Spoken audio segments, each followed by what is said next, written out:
because in the universal laws of time and space, there is only now.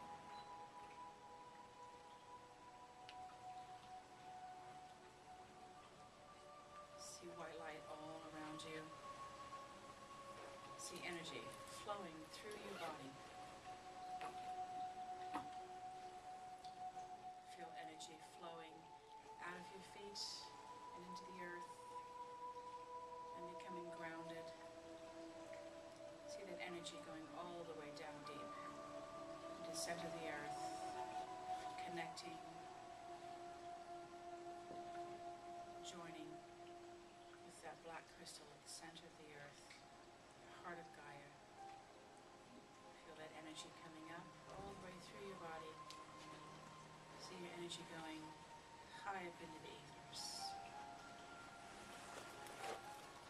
In this state of grounding and awakening, you are the yin and the yang, that which connects earth and ethers. In this place of connection and grounding, you can expand your energy field, going out beyond your body, 5 feet, 10 feet, going all the way out 50 feet beyond your body.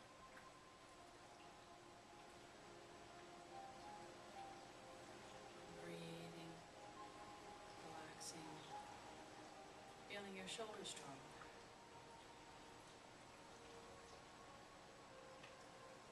Remembering that feeling of enlightenment,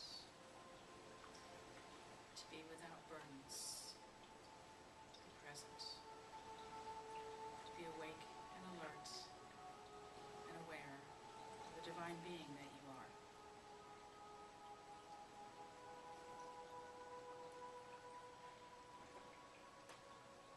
Open your eyes and come back to the room.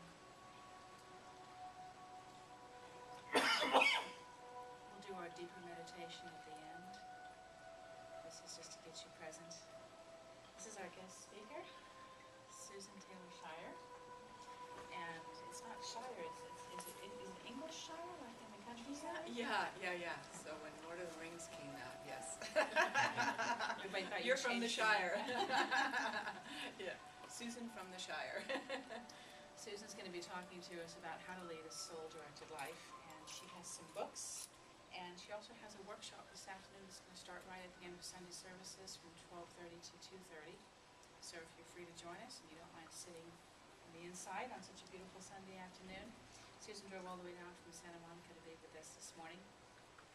And so tell us about your books and the work that you do and what inspired you to write them and how you changed as a result of the books that you wrote. Oh, great. Wonderful. So, I'm really glad to meet all of you. How many of you are here for the first time? I heard one person, 2, 3. How fun. Yay. Well, part of, let's start with, I moved to Santa Monica 8 months ago, almost 9 months ago, from Boulder, Colorado. So that's where I herald from. I am not a Southern California girl, but I'm becoming. And when someone told me about Reverend Danielle and the Temple of Light, and I looked it up on the website, I went, oh, look at that, we're in alignment. Because this is the reason I have these up here is because I wanted to show you that. But it's so beautiful to meet people who really feel as though our spiritual gifts are about expressing them radiantly, that we're here to embody our gifts. So that's my big mission, is learning how to embody those gifts. And when I talk about what it is to live a soul-directed life, that's all I'm talking about. When I think of spiritual purpose, I think of being in love with life itself. Now, when we were out in the universe as a soul, floating around, being a gypsy soul, and just exploring and experiencing everything, which I believe all of us were before we came here. I'll go into more of that. Then we looked at this planet Earth place and we went, whoa, cool, planet Earth, what a place.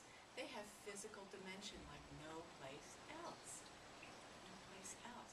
I think I'd like to go there and feel what it is to be a spiritual being in a physical body, which you all know is, yeah, that's what we're doing here.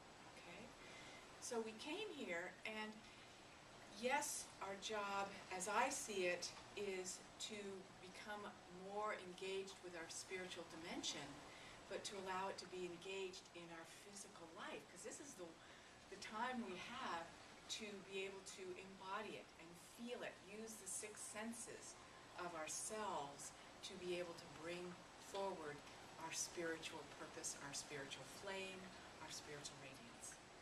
And so that's what I love, that's what I feel like my purpose and mission is to help people. And so is Reverend Danielle, so, you know, we're definitely soul sisters in that regard, because we have the same purpose, to help people bring forward in the ways that are unique to us our soul gifts and purposes. So what inspired me to write books? Well, I still don't think of myself as a writer, so I'm saying this to inspire any of you who have something that you wish to bring forward, a dream, a compulsion inside that says, gosh, it would be sure great to what? Just try it on, even if you don't think of it as your sense of self, okay? Although Reverend Danielle and I admitted this morning that because the musician who was supposed to be here wasn't able to come, we were not going to cross that border and try to pretend that we were going to do that one.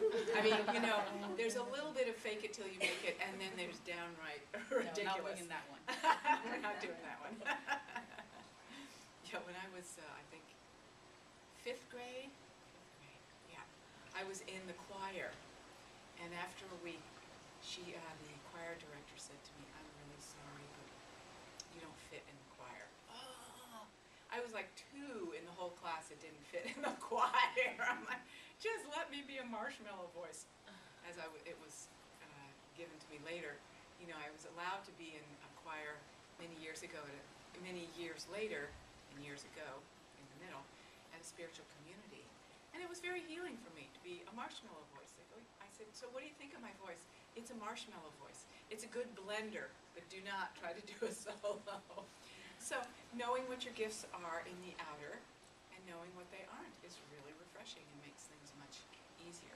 But when you have that compulsion, even though you don't know how to do something, go for it. So I've been doing my work called Soul Mastery for almost 20 years now. Yes, I've earned it. So, at some point I was saying so much to individual clients and workshops, people said, man, you gotta write that down. I'm like, seriously? Seriously? Yeah, you gotta write this down. So it wasn't just because Spirit said, write a book.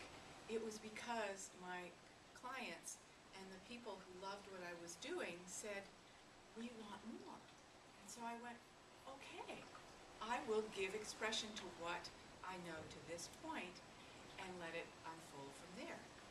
And something like writing a book, particularly for those of us who download our books, so to speak, okay, that we are inspired and listen to Spirit for what we're supposed to say, I don't have to be a great writer, so to speak. I just need to get it into expression and have a great editor. Now, by my 3rd book, I've gotten much better at getting it out. So which one came first? This is the first. This is the Papa Bear. This is the same. Soul Mastery, Accessing the Gifts of Your Soul. I'll talk a little bit more about that, too, because it's a great topic, not just about me, but about you, okay?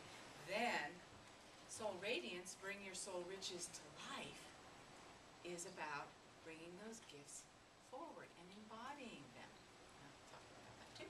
Then the last one, which came out just in December, although it says 2011, because that's what they say you're supposed to do, is Soul Reunion, the Return Home from Separation.